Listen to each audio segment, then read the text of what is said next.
So let's just start off by, if I could talk to both of you about what you liked about the play, what pulled you towards it. Well, I read the play and I really connected, I guess, to the energy of the younger characters in particular initially. I was really excited by their sort of search for meaning and purpose, and could really relate to that as an artist.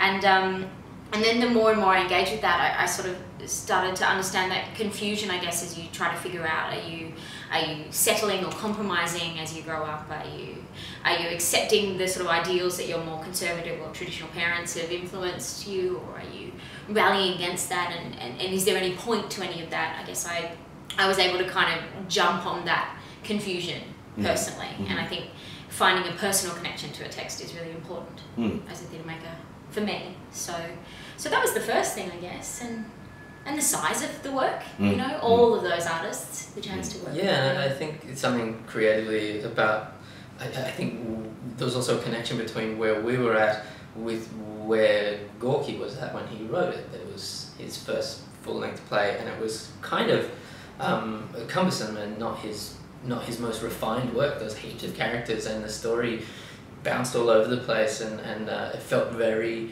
restless. It felt like someone who really wanted to tell a story about the stuff he cared about right now, and wasn't going to waste his time finding out the most correct way to do it. He wanted to get it on the stage then and there. And that's a kind of hallmark energy of Hayloft, as I've observed it, is that, you know, a great sort of speed and energy in the work. I think so. Yeah. I think as you said that, I thought, well, that's exactly what we wanted to. So in a way, it was a perfect alignment in that moment. For me, the first thing I'd say is that I think we're both theatre makers, so we understand the work, you know, as writers, as dramaturgs, as directors, as actors, and that's really important. And we bring that brain to the first discussion we have about the play, and the final conception of that is important from that first moment, if that makes sense. But you know, we began, I guess, by looking at everything that was out there on this play of Gorky's, and kind of spending a lot of time with those texts and those stories. Yeah, a pile of different adaptations from different parts of the 20th century, written by different people.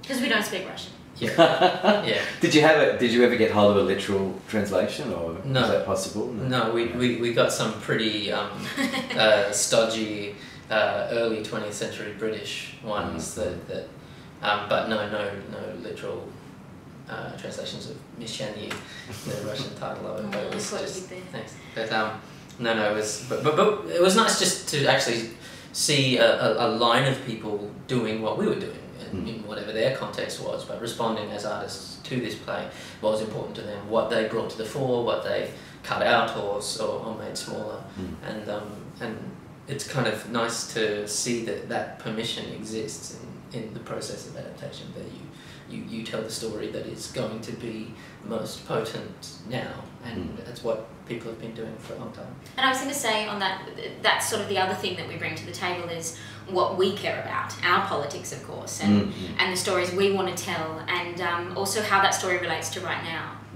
Because for me, there's no point doing this story unless it speaks to us in that present moment, and not just me as an artist figuring out who I am, but actually, you know, Melbourne 2010, like what the politics of our reality are, and for me that's important because it's about how the audience experiences that work and what their connection is to it. And I wanted people to sit in that theatre and feel like this world they were looking at wasn't far away from them. It was part of their world. They couldn't distance themselves from it. That has nothing to do with me, how entertaining. And so that's the other thing that we're bringing to our process as we're adapting, I guess.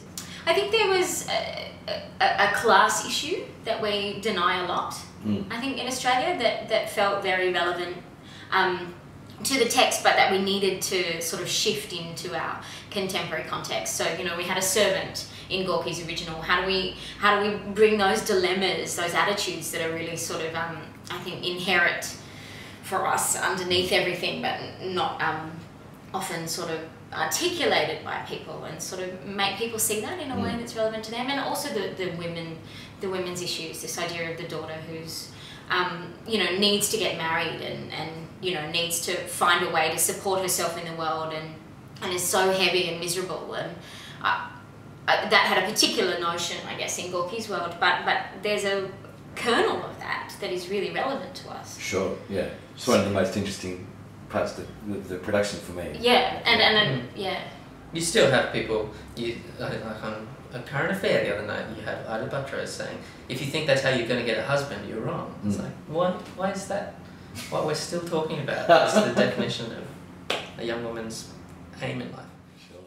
We sort of have a structure, I guess, is the first main thing. We have a sense of the things that are most interesting to us on that journey and things that we might want to insert into that journey that are our own. And then, I guess mostly Benedict goes away and does a lot of writing. Is that sort of fair? Yeah, I think I spend a lot of time on the nitty-gritty of the dialogue, but it's also kind of in a way also, because this was a process that was, you can't really separate the writing from the theatre making of it, and Anne-Louise was the director of the show, so you kind of still had veto power on. Oh, totally. But it's like you'd write and then we'd get back together and we'd kind of go through line by line, and I'd kind of go, what's that about, or what's that, or why doesn't this happen here, and why can't we? I think the most, we started by writing the kind of climactic scene. That was probably the most collaborative moment of writing, because it required all these characters at once, milling around a proposal and an attempted suicide and these things happening at once, and we wrote that really like, and then what if this happened, and then what if that person came in, and could they come in right now and say this to that person, and could that be revealed there instead of there, and I think that sort of climactic scene we wrote really impulsively and out loud in a way like that. And that became sort of the rock in the middle of the play that we orbited around a bit.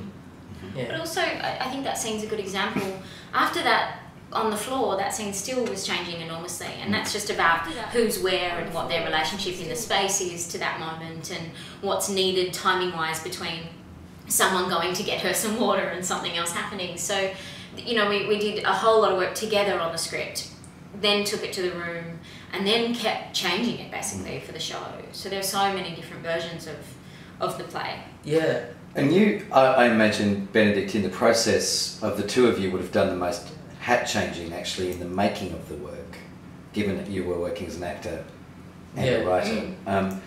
Was that tricky or joyful or both? Or? It is funny to be like, because I would try very consciously to just be my role, just focus on the role I'm playing as an actor, and disconnect from the fact that I know so much more. But it is funny to be in a scene with another actor who is not on the same page, who is in process of discovering what this thing is all about, and the things that actors do in rehearsal, that rehearsal is for, that in a way a lot of those I didn't need.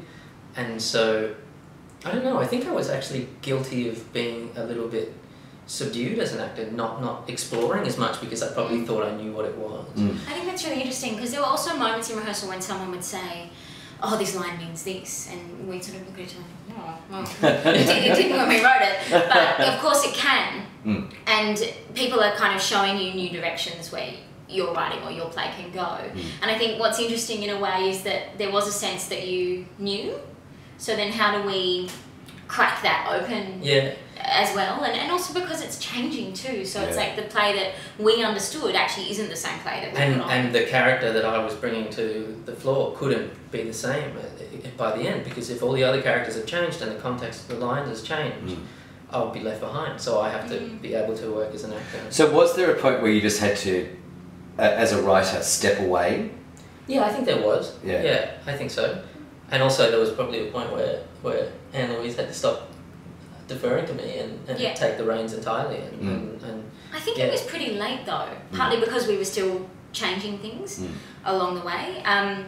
But I do remember there was a particular moment when, was it Ellen, walks in and has a tiny moment with the father character before coming into the room, and we chopped that scene out and we put that scene back in, and I think I'd had a conversation with you about that scene, and we wanted that moment to exist, but we couldn't find the right spot for it. In the end, it became 3 lines on the way to something else, in a way I couldn't stop Benedict mid his journey to resolve that question. So there's a point when,